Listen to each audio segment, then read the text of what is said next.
Сәлеметсіңдер ме балалар? Бүгін 97-ші сабақ. Сабақтың тақырыбы заттың санын білдіретін сөздер. Бірінші жаттығу: өлеңді мәнерлеп оқы. 10 саусақ. 5 саусақ оң қолда, 5 саусақ сол қолда. Тілектес болғанда айналар қорғанға. 5 саусақ оң қолда, 5 саусақ сол қолда. Не жетсін бірігіп тілектес болғанға. Өлеңнің авторы Серікбай Оспанұлы екен. Өлең не туралы? Өлең бірлік пен тілектестік туралы. Онда адамдардың тату-тәтті өмір сүруі, бірігіп бір мақсатқа жетуі бейнеленген. Ақын 10 саусақты мысал етіп алып, олардың бірлігін адамдардың достығымен байланыстырады.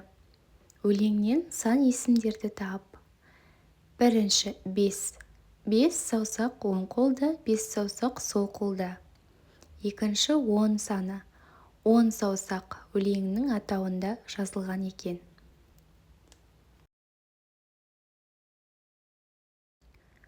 Екінші жаттығу: сөздерді берілген үлгі бойынша жаз. Үлгі нешінші сұрақтарына жауап беретін сөздерді бөліп жазған екен. Неше сұрағына жауап беретін сөздер: 2 дос, 4 оқушы, 6 дәптер, 9 өшіргіш. Ал нешінші сұрағына жауап беретін сөздер: 1-ші сынып, 5-ші қатар, 10-шы қабат, 3-ші апта. Үшінші жаттығу: жақшаның ішіндегі сандарды жақшадан шығарып сөзбен жаз. Айдардың қояны көжектеді. Ол досына 3 көжек берді. Көршісі Алтынай 1 көжек сұрап алды. Айдардың өзінде 3 көжек қалды. Сұрақ: барлығы неше көжек?